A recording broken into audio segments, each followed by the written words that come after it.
C'est bon, chef? On démarre? Vous avez commencé. Ok, bien. Euh, donc, merci à Dominique et à Noma de me permettre de participer à votre bel événement et de vous présenter les nouveautés autour du radar. Donc, moi, je suis Samira Bataouche.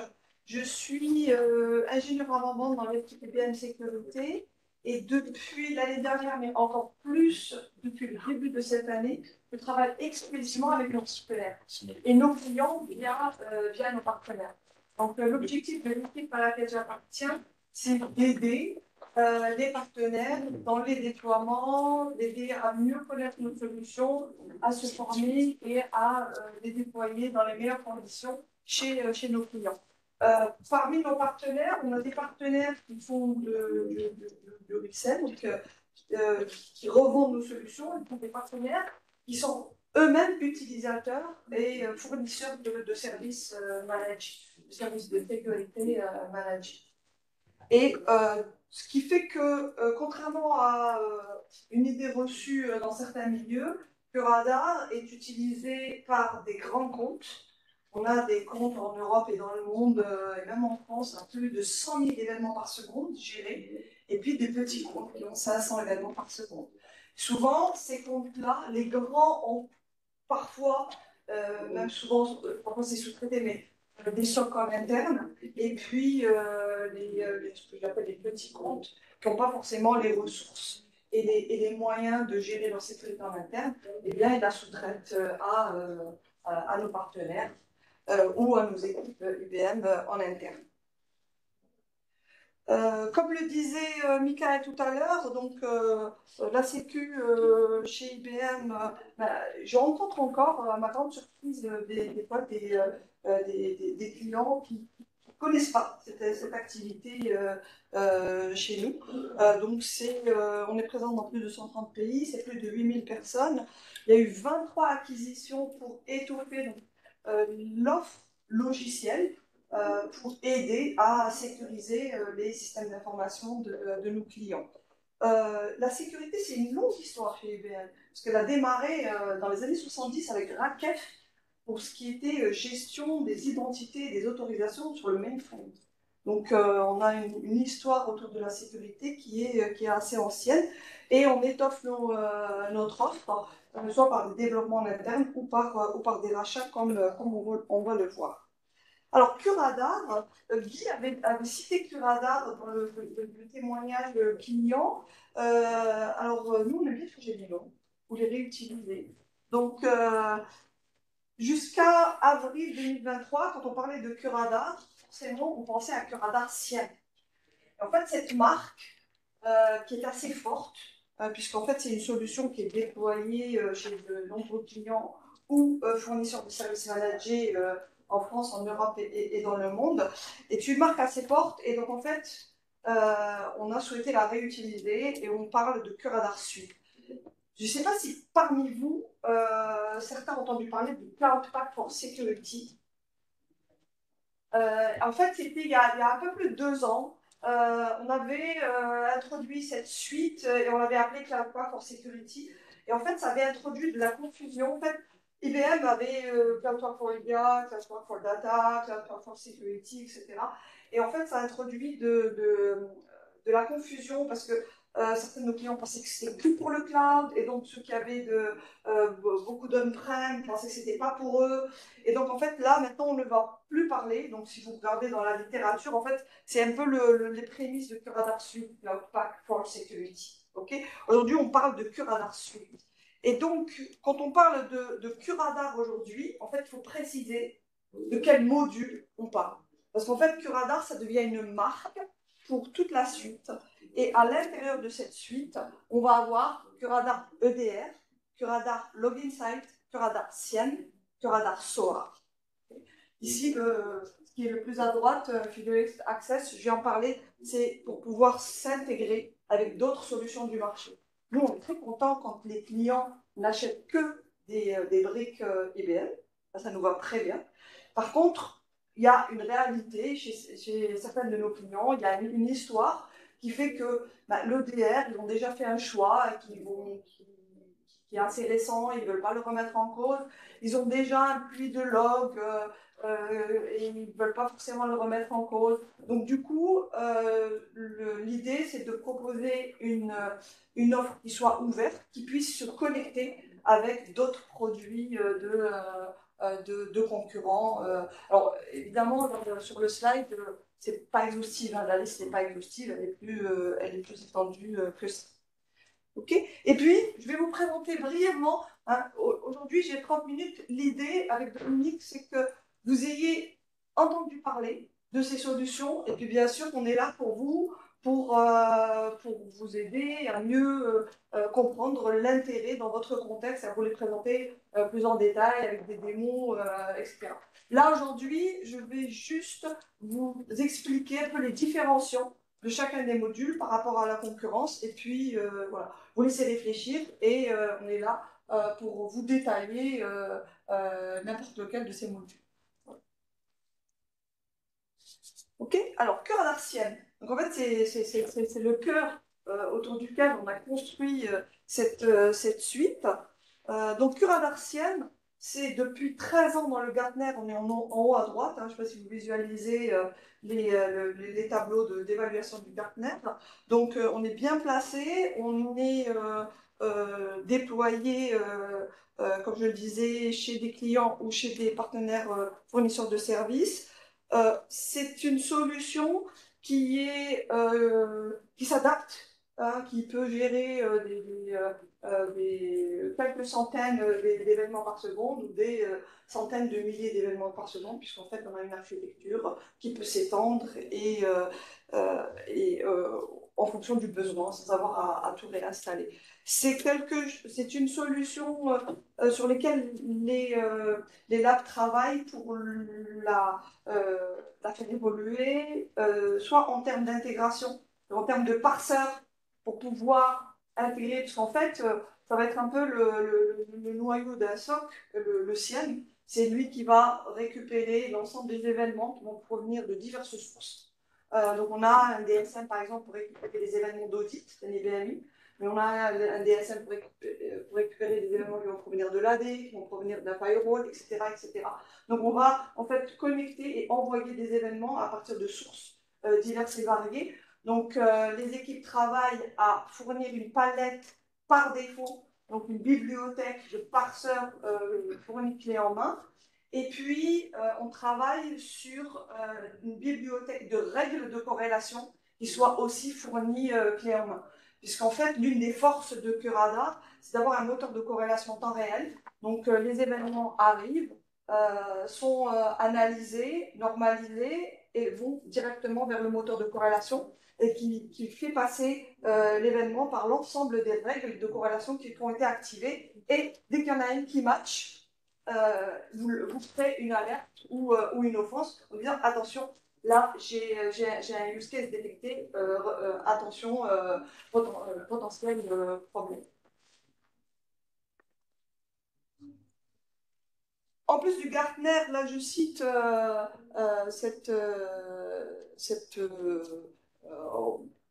un prix hein, qu'on a obtenu en France. Donc là, c'est l'informaticien qui a fait une étude sur le marché français. Et en 2022, ben, on a été reconnu comme l'un des meilleurs, le meilleur SIEM sur le marché français. Alors, l'OpenSite. L'OpenSite, c'est vraiment l'une des nouveautés qui a été introduite en avril 2023. Curadar est très puissant pour absorber des données de sources diverses et variées et pour les traiter dans son moteur de corrélation en temps réel. Là où ceux qui l'utilisent, pourront vous le dire, c'est là où il peut y avoir un problème, c'est dans les recherches sur des longues durées. Donc, pour tout ce qui est traitement en temps réel, il est très puissant. Bien sûr, on peut faire de la recherche, interroger. Il y a un langage actuel spécifique à Curada pour interroger les données et faire de la recherche sur les 3 derniers jours, sur la dernière semaine et rechercher des indicateurs bien particuliers. Par contre, si vous voulez faire une recherche sur 3 mois ou 6 mois, Des fois, il faut être patient, il faut avoir le temps de prendre un café. Donc, et du coup, c'est ce que font nos clients habituellement. Il y a deux choses. Il y a d'une part économiser des EPS et donc ils filtrent les données qui sont envoyées vers Curadar et vraiment ils spécifient ce qui est intéressant à la Sécu. Et puis, donc ils n'envoient pas forcément tout. Et donc, avec LogInsight, en fait, on fournit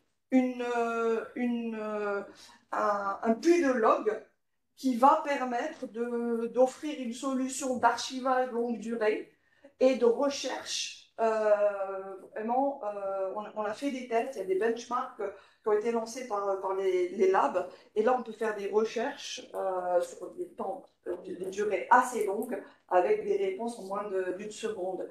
Et du coup, on en a profité pour ne plus avoir un langage spécifique, mais on parle de KQL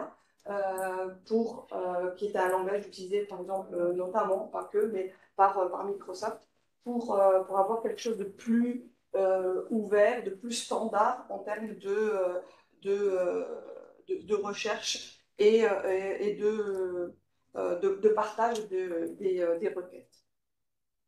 Et pour votre information, on est en train de travailler sur la nouvelle version de Curadar qui va embarquer en fait la technologie de LogInsight dans le stockage de ces données. Curadar, jusqu'à maintenant, il a ses structures de base de données qui lui sont propres. Donc là, on est en train de, justement, pour améliorer ces capacités de stockage et surtout de recherche, parce qu'on stocke dans Curadar, on peut définir la durée de stockage par type de données, par client. Là n'est pas la question, on peut stocker des quantités de données importantes, mais là, l'idée est d'accélérer après les recherches et l'exploitation de ces données en dehors du moteur de corrélation temps réel. L'EDR, Curadar EDR. Alors l'EDR, c'est une solution qu'on propose depuis maintenant 1 an et demi, qui est issue du rachat de Reacta. Donc dans votre écosystème, vous avez des IBMI, mais vous avez aussi d'autres serveurs, des postes de travail qui peuvent être intéressants, comme l'expliquait tout à l'heure Michael, c'est que voilà, plus tôt on découvre qu'il y a des tentative d'intrusion, mieux c'est. Et avoir un EDR aujourd'hui, il y a même des sociétés, des assureurs qui obligent en fait les entreprises à avoir un EDR pour pouvoir les assurer. Donc on est en train de voir, alors on n'est pas sûr que c'est intéressant, dans quelle mesure ça peut être possible d'avoir un agent sur IBMI, ça n'existe pas pour le moment. Donc pour le moment, les agents que l'on propose au niveau de l'EDR, c'est Windows et Linux et Mac. Donc l'idée, les différenciants de notre EDR par rapport aux EDR du marché, alors il y en a pléthore. C'est sa capacité à limiter les faux positifs.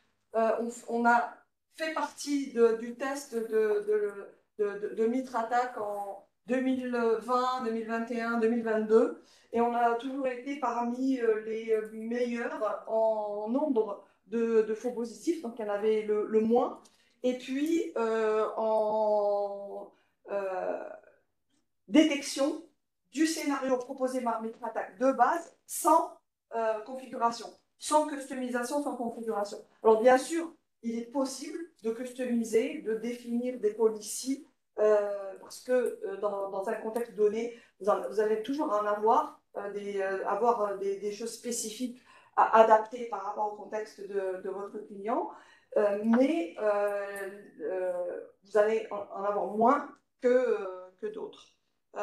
Alors, vous verrez, il devrait, là, dans les jours qui viennent, on devrait avoir les résultats pour 2023.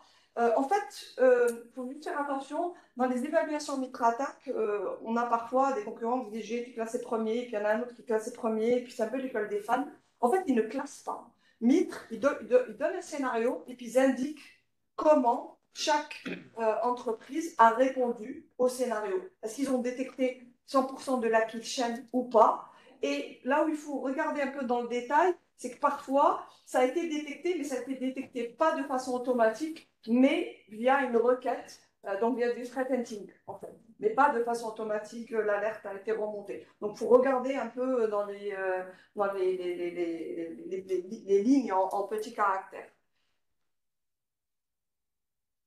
SOAR, donc le module de SOAR, est une extension, une amélioration d'une solution qui a été rachetée il y a, je ne sais plus, moi je suis arrivée dans la BU Sécurité en 2019. Resilient, la solution s'appelait Resilient à l'époque. Je crois que ça a été racheté, mais je ne suis pas très sûre, en 2017 ou 2018, je ne sais plus. Et en fait, nous, on a repris cette solution et on l'a étendue pour l'améliorer. Et notamment, alors une SOAR, c'est tout ce qui est orchestration et automatisation de la réponse. Donc, une fois que l'alerte a été remontée par le DR, par le SIEM, c'est qu'est-ce que je fais? Alors, l'idée du SOAR, il y a une idée d'automatisation, mais il y a aussi une idée d'harmonisation.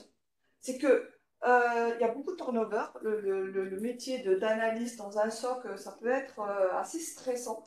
Et il faut que tout le monde travaille de la même façon, que ce soit celui qui est là depuis 5 ans ou celui qui est là depuis 5 mois.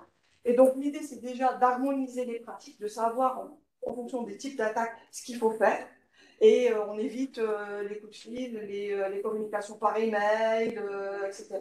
Donc tout est tracé et documenté dans l'outil et automatisé quand c'est possible.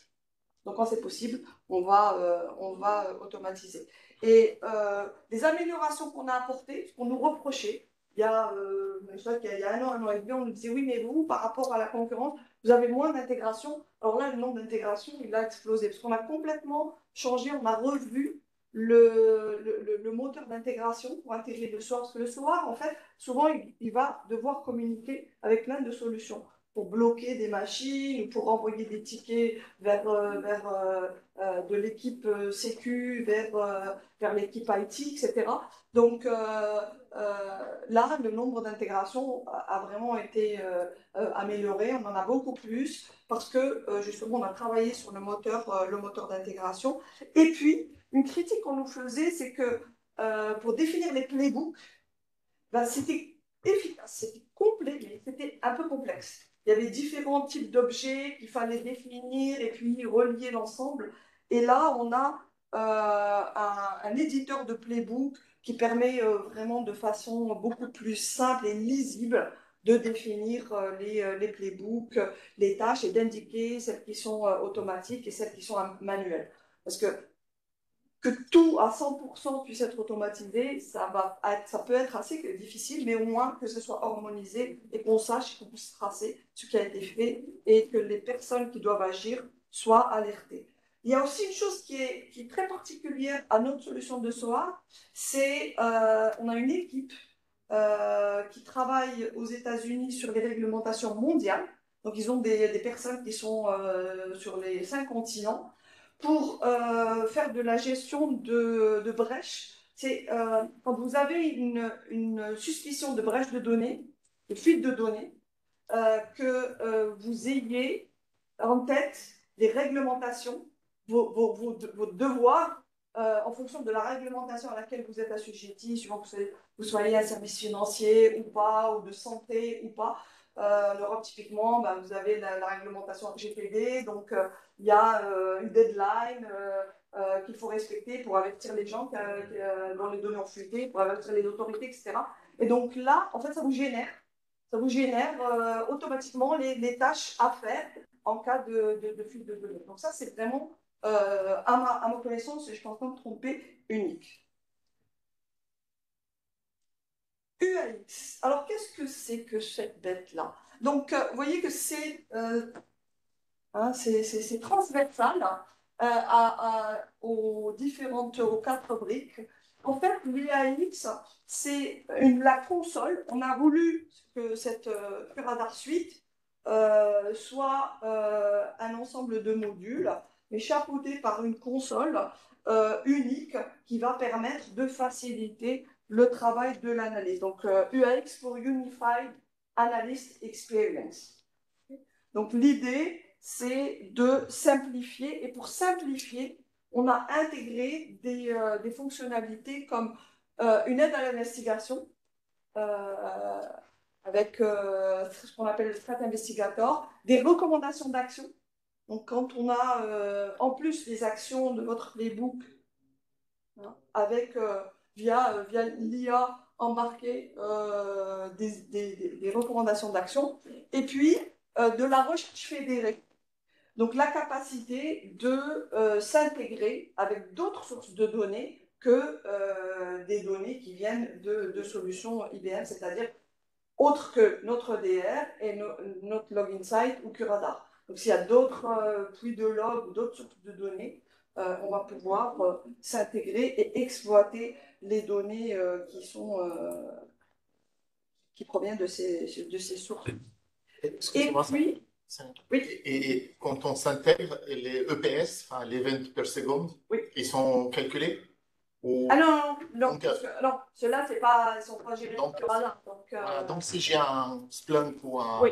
Elasticstack qui rassemble déjà des logs, qui cherche déjà le 404, par exemple, et que je n'ai pas besoin de rajouter ces serveurs-là avec EPS pour ne pas augmenter les licences, j'aurais ça. Tu définis le c'est un module sous licence. Non. Alors l'UNX est fourni avec, si on achète du SOAR, il est fourni avec, il va même être fourni, il est fourni avec Curadarcian, avec Log Insight. En fait, dès qu'on a un des modules, là où il n'est pas fourni, c'est avec l'EDR. Si on n'achète que l'EDR, l'UNX n'est pas fourni, un supplément. Mais il est fourni avec Log Insight, il est fourni avec Curadarcian. Donc c'est ma porte d'ouverture vers les logs sans que je les intègre avec des agents. Exactement.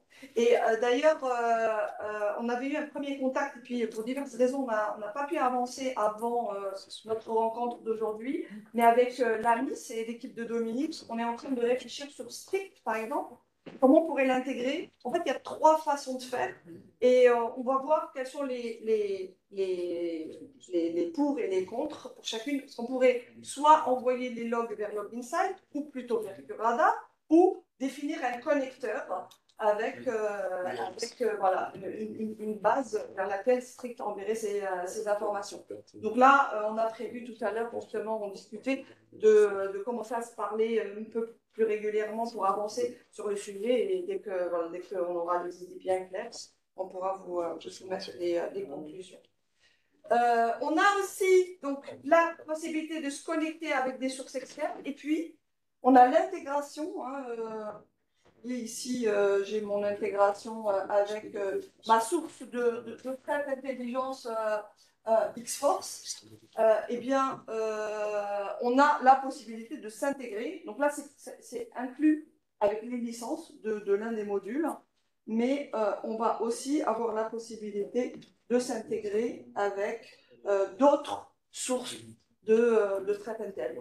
Et on peut faire les deux, c'est pas exclusif l'un ou l'autre. Hein. On peut avoir, vous avez la licence de l'intégration avec la source de threat intelligence X-Force, mais si vous avez acquis par ailleurs des licences et que vous voulez compléter éventuellement, vous pouvez, voilà. Ça permettra d'enrichir automatiquement les indicateurs de compromission remontés via différentes choses. Donc ça, c'est vraiment ce qu'on appelle la Curadar Suite. En amont, donc là aussi, vous ayez j'ai bien conscience que c'est assez banal. Hein, chaque module est présenté de façon brève, mais encore une fois, je me répète, mais n'hésitez pas à revenir vers nous pour avoir plus d'éléments. Il y a un an, on a racheté une solution qui s'appelle Randori. Alors, à ne pas confondre avec Randori. Donc, Randori, c'est un terme utilisé dans le monde des arts martiaux, où on utilise la force de l'attaquant pour l'attaquer. Donc, je ne suis pas une grande spécialiste des arts martiaux, mais c'est un terme qui vient des arts martiaux. Et c'est une solution qui fait ce qu'on appelle de l'attack surface management ou de l'external attack surface management. Donc, l'idée ici, c'est de se mettre à la place d'un hacker extérieur qui cherche à pénétrer votre récit. Qu'est-ce qu'il pourrait trouver? Okay. Donc, Hein. Là, vous connaissez l'histoire probablement encore mieux que moi. Il y a 20 ans, ben, on avait un site qui était bien délimité. Il y a 10 ans, ben, ça commençait déjà à s'étendre. Et puis aujourd'hui, ben, on a de nombreuses entreprises ben, qui ont du mal à maîtriser tout ce qu'elles ont. Donc autant probablement les IBMI, elles savent combien elles en ont et elles les gèrent. Mais pour le reste, ben, ça peut être très flou. Et on le constate chez nos clients. Donc là, c'est des chiffres qui sont remontés à partir de diverses études, hein, où on dit que 30% des assets sont inconnus ou non managés, hein, parce que voilà, maintenant c'est tellement facile d'aller sur le cloud et de provisionner un environnement de test, et puis après on l'oublie, et puis il y a des choses qui peuvent être utilisées par des hackers. 76% des organisations qui ont été compromises, ben, elles ont été par un asset inconnu ou non managé. Et la prédiction, alors là, c'est le Gartner qui le dit, qu'ils prédisent qu'en 2026, ça va tellement exploser qu'on va avoir du mal à tout patcher et à tout maîtriser. Ce qui fait que des solutions qui vous aident à avoir un rapport sur les vulnérabilités qui pourraient être exploitées par un hacker extérieur sont très intéressantes. Et d'ailleurs, en fait, quand on regarde au niveau du marché, il y a des grands acteurs qui ont racheté des concurrents à Randori, comme l'a fait IBM. Alors, des exemples de scénarios où ça pourrait être intéressant, c'est par exemple vérifier la surface d'attaque d'une filiale.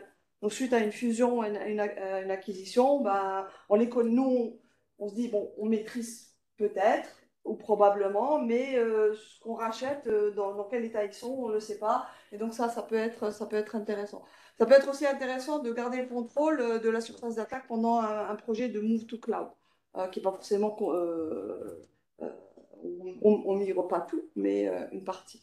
Voilà. Découvrir et gérer le Shadow IT, mettre en place une stratégie de gestion de vulnérabilité par le risque, et voilà, gérer les vulnérabilités 0D. En fait, en moins de 72 heures, les clients Randori avaient toutes les informations sur Log4j et comment corriger, bloquer, éviter une attaque qui exploite la vulnérabilité de Log4j. Parce qu'en fait, c'est quelque chose qui va tourner en continu et qui se met à jour en continu. Évidemment, c'est une solution full SaaS, il n'y a rien à installer. Alors là, pour le coup, il n'y a rien à installer. Autant l'EDR, il y a des agents installés sur l'ensemble des endpoints serveurs ou façon de travail que l'on peut superviser. Là, on se met à la place d'un hacker qui va chercher des vulnérabilités. Ça ne remplace pas un scanner de vulnérabilité. Hein. Le scanner de vulnérabilité, lui, va travailler. D'ailleurs, on a des intégrations avec différents scanners de vulnérabilité pour justement compléter des informations qui seraient remontées par Randori. Mais là, on se met à la place de l'attaquant. Et en fait, on a deux modules. On a un module qui s'appelle Randori Recon, donc pour reconnaissance. Donc là, en fait, on part d'une adresse mail, d'un nom de domaine, et c'est une black box. Et en fait, on fait tourner toute notre moulinette.